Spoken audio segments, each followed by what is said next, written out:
Hello and welcome to today's Find Bliss Within podcast. Today we have a special guest, Grace, joining us all the way from London here in UK. Grace is a life activation practitioner, a ritual master in a modern mystery school, and she is also a lawyer and so much more. Grace, would you share about how you found mystery school, but also about the multi-dimensional life that you are living? I would love to hear it. Sure. First of all, thank you very much, Kasia, for inviting me. I'm so excited to be here and to also share my journey and to hopefully inspire people to know that they can achieve their dreams and do what they really want to do and have joy every day. It is possible. Um, well, I I've always been searching, I always I have a lot of questions. So I was always searching for, a path that would guide me, right? And one day I joined a meditation that was hosted by you, actually, Kasia. And this was quite some time ago. And then from there, I found this thing called a life activation. And I did it with an open mind, but I didn't have really any expectations because I've tried many things, right? So I just thought, you know what? It's a new experience. At most, it won't work, but it won't be worse, so it'd be fine. So I went to it with that mindset, and it very interestingly, a lot of things in my life began to shift. Right, I was subconsciously pigeonholing my life into different boxes. They were not integrated as a whole. So as a result, I always felt a bit like a headless chicken. Like I was quite fragmented. Like at this time I'm doing this, and then I'm doing this, and then I'm doing that. And I didn't find any joy, even though they were things that I wanted to do or thought I wanted to do. So the first thing that I began to see start shifting for me personally was that I was all of those things, but also none of them, you know, that they were just different expressions of the self. I didn't have to choose to be a lawyer. I didn't have to choose to be a charity worker. They were all just expressions, and I could do them all, integrate them, let them be me, but also not be defined by them. They were just things that I did because they helped, they served, and they brought me joy. So it was that not having to be defined by one label, that really started to shift. Because in my corporate career as a lawyer, it's a high pressure job.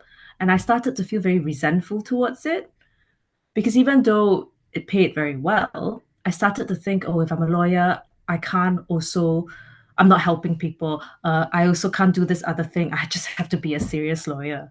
But it's not like that. It's not like that. And then, as a result of a change in approach, I began to find joy in my corporate career because I was helping people find solutions to problems. Then I also started a food bank because I wanted to help and build community. And then I, became a trustee of a big charity. And then I also do my healing work, and all of them are me. But yet, I'm also open to new things because at the same time, it doesn't define me. I'm not a label. That's incredible. I think it's so inspiring because sometimes, we kind of define ourselves. I'm a mother, I'm a father, I don't know, a cocktail maker, I am, a director, and we kind of get stuck in that role Yeah. and don't allow ourselves to express, all those other things that we might want to experience in life and express. I Yeah. love how live activation helps us to start expanding the awareness of the self and reconnects us to that original blueprint where we start remembering who we are, and there then, all those possibilities coming through to live this multidimensional life. And like you said, having joy, experiencing them actually not with stress, but actually with joy. Yes, and without attachment, without feeling like, oh, this is me, I have to do it in this way, but just to be open, to that flow, to that new experience, to that interaction, to that engagement, and to realize that it can also change, and that's fine. It's fine. It's perfectly fine. I gave myself the permission to do different things and to enjoy them. I also started making candles, and now I have a little candle shop. It's a bit of a hobby, but it's still fun and nice. And so, they're just different. And I just wanted to say, like, the life activation is something that will work for each one according to what you need. It's not it worked this way for me, but it might work differently for you, and then that's fine. Mm, I'm mm. sure for you, Kasha, as well, right? It worked in a Like with life activation, for me, it was more of actually stealing the mind, stealing the ah mind. I was so hungry for more. Like I very quickly actually attended Empire Day Self. I wanted to learn, who am I, where am I coming, what's coming from, where am I going. I wanted to learn, how to really flow light into my life and to be less stressed because I was quite stressed. I was quite stressed and I tried many things. I tried meditation and I've tried yoga and I've tried, EFT and all those things. And they were helpful. They were helpful. But I wanted really to shift. Um, yes, yeah. transform. Yes, yes, versus just having that few minutes release. So I wanted to ask, as a lawyer, I can only imagine the level of stress and responsibility that you carry on your shoulders every day, with that desire to help people and to find them solutions. So I'm sure you are around people who experience stress at work, and maybe you also experience stress, maybe still experience stress. So how do you deal with that? What is the magical pill? What can someone do to reduce the stress? Oh, there are many things. There are many tools, right, in the toolkit, and the life activation was one of them because it helped me to shift my mindset in a transformational way on how I approach things and life in general. But secondly, what really helped as a regular practice was meditation, right? And I attended your meditation, and then I also subsequently trained to be a max meditation facilitator. And what I found is that, first of all, meditation works, and it works by slowing down your mind, helping you to reconnect with your essence, who you are, and to cut out all of that distraction because you're coming to yourself, coming home to yourself. So it helped me with focus and clarity and to stay present and grounded. But it's also a practice. It's not oh, I've done it once and it didn't work, so I need to stop. I would like to encourage people that your first time, if you can relax, it's great. You've done really well already.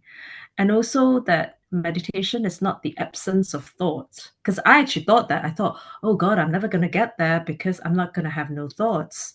But actually, it's about how to not engage with your thoughts, not that you will have no thoughts.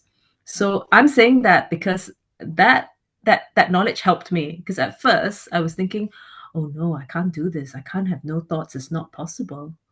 So learning to not engage with your thoughts and letting them go, and then slowing down the mind as a practice, has really helped me. Mm, And when I slow down my thoughts through a regular meditation practice, I find that I'm also much more efficient, and therefore I actually have more time and can do all these various other things that I said I could do. But that I credit a lot to meditation. amazing. So as we create the space in our mind, Mm, space in mind to do what we really truly desire. yes. And Mm. also that realization that a lot of the things, and you really see this in meditation for me, um, a lot of the things that stress us, they are created by our mind and our thoughts. And when you are in meditation and you come back to yourself and you have that practice, it really is an opportunity to monitor and observe the quality of your thoughts. Mm. Yeah, for me, it was very illuminating. So, it, but as many of the senior teachers in the modern mystery school and many who have walked the path, before us, they always say it's your consistency and your dedication and your commitment that will make things better. And with meditation, it very much is like that. It is a regular practice. Mm. Yeah, I for sure can see that within myself, but also I can see when I teach meditation in offices. Some offices do, this one-off meditation to tick the box, but some really offer weekly meditations for their employees, and I can really notice the difference in the team, in the communication, how they're facing challenges, how they finding together as a team solution, how they interact. Mm, It's it's so wonderful to witness because we know the stress at work, we bring that home, and stress from home, we bring it to work. So when we address yeah. stress in one of those areas, so when we start becoming more relaxed and we learn how to manage stress at work, of course, we're going to come home more relaxed and more loving to our spouse, to children, to family and friends. And it's this win-win. As we create that inner peace within us, we are able to share it with those around us. Also, you're not just kinder to your family and your friends, but to your co-workers. When you meditate together, you realize, oh, this person may have triggered me or I may have triggered them, but actually they're going through stress themselves. We're all going through it together. And so, when you meditate together and you see the other person also following, having their own journey, right? And having their own challenges, you have empathy, right? Yeah. And it's funny that you mentioned this because one of the directors a couple of weeks ago shared with me that when he started meditating together with the team, he actually started seeing them as humans, as those Yeah.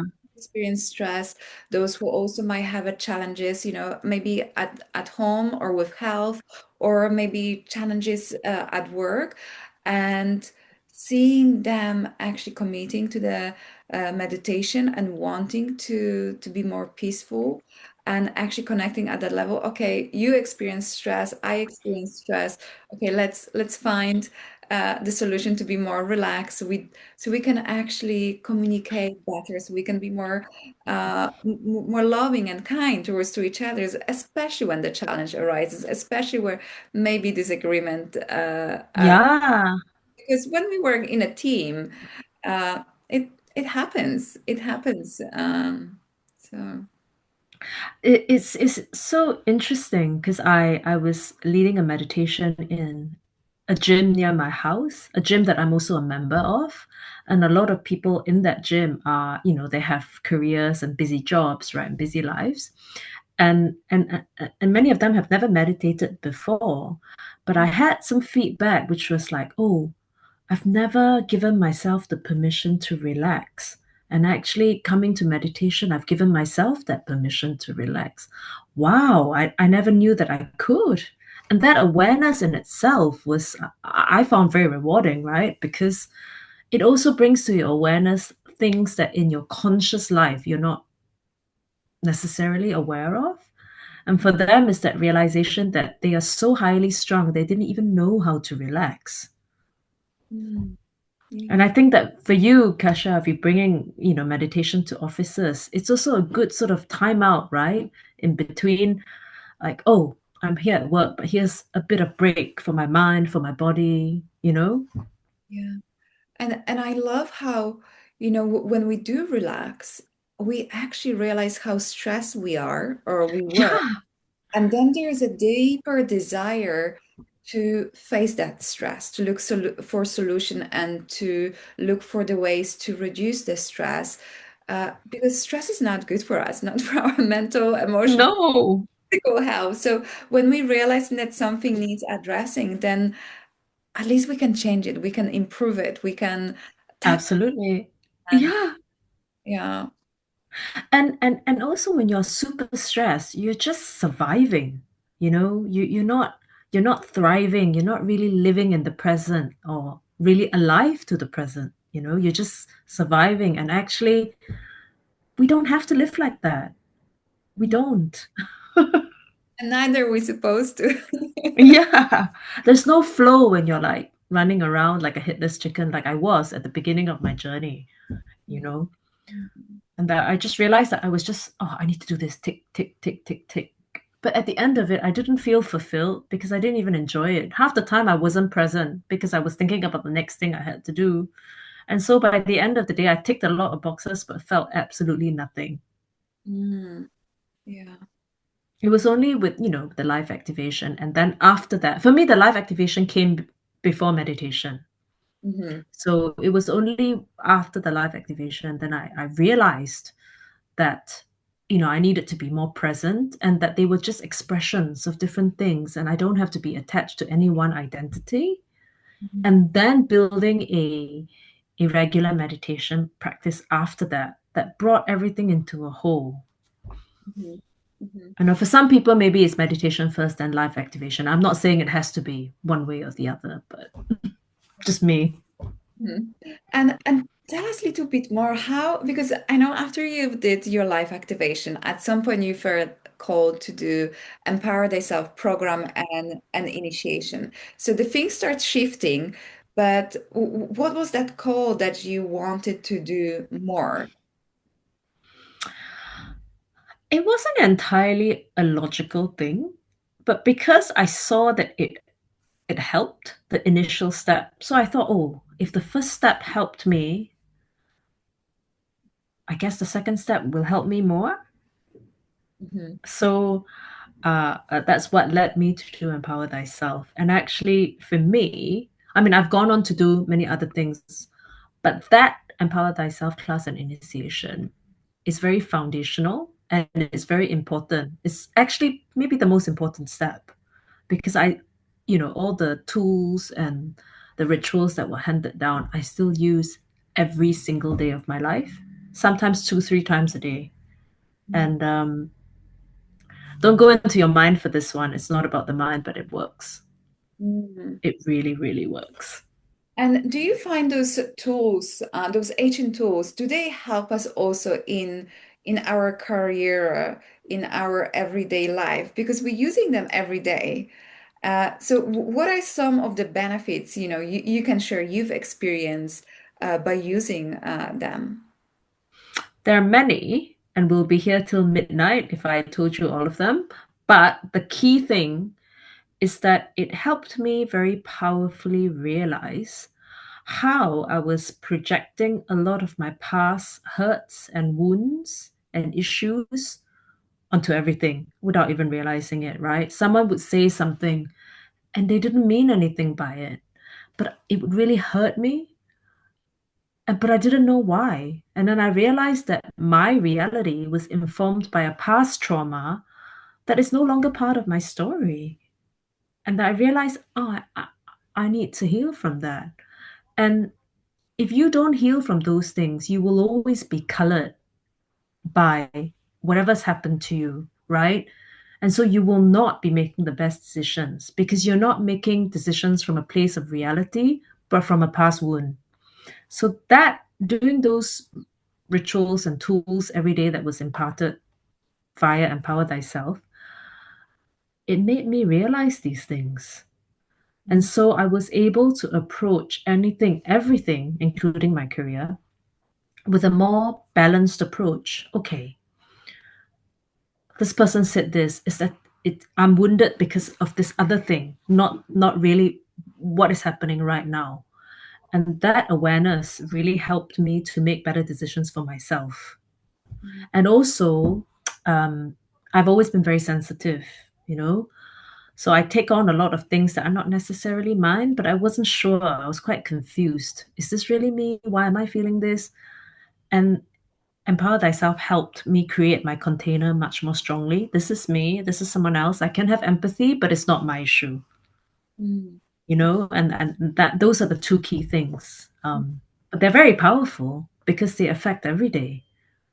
I think it affects us tremendously because how much energy can we release when we are in this empowered space to recognize, oh, okay, I don't need to project, I don't need to blame. Okay, what can I do about it to shift it within me? And those tools are exactly for that, to shift it, to not only be aware, but like to push out that what it's not ours, but also to bring that light and healing within us so we can truly see ourselves, not Yeah.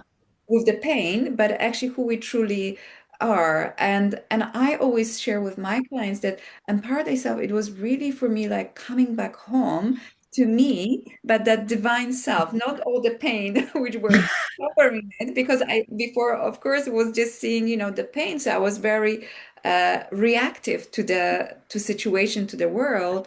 But as I started becoming aware of all those pains, all those triggers, and was able to start healing them with the rituals, maybe sometimes with the healing sessions, I was getting closer and closer to who I am. And, Mm, and I feel, empower thyself is empower yourself. So mm, healing the relationship with the self, that's the most important relationship in our life, because from here, everything it's rooting, every other relationship in our life starts from the relationship with the self. So if absolutely. we heal that, if we embrace it, if we love ourselves more, if we, transform what is holding us small, what is holding, pain within us, like how much more energy and excitement we have to live this magical life. And you are such an amazing example, being a lawyer, being a life activation practitioner, being a charity member and creating your own charity and creating candles and doing so many, Mm. many things. And just being this beautiful, beautiful expression of joy and power. And it's empower thyself is really empowering. You know why? Because you're not relying on someone else's perception or what they say or what they do, because you can't control it. But you can control yourself in that situation and how you show up for something. So it's super empowering because it doesn't matter what someone else does. It's what you do. And I can control me, right? Yeah. Oh, that's so amazing. So inspiring. Grace, it's been such a joy chatting to you. And thank you for sharing your beautiful self with us here. Before we end, do you have any tip for those who maybe are in a stressful careers, for those who maybe at this stage where they recognize, okay, I'm stressing and I don't want to stress that much. Like what would be the top tip you want to, maybe share from your journey, from your experience? What would be the get best? out get out of your mind because your mind is making you that way. And there are various ways to get out of your mind, right? You can do the life activation, you can try a meditation, or actually a negative cord cut. If it's a particular situation or person, that has caused you some pain, without judgment, a negative energy cord cut is without judgment, but it just cuts that negative cord and helps you to reset. So that's something very helpful Mm, and that and a tip. amazing, amazing. Thank you so much. Thank you for your time. Thank you, listeners, for being here with us. Until the next time. Thank you.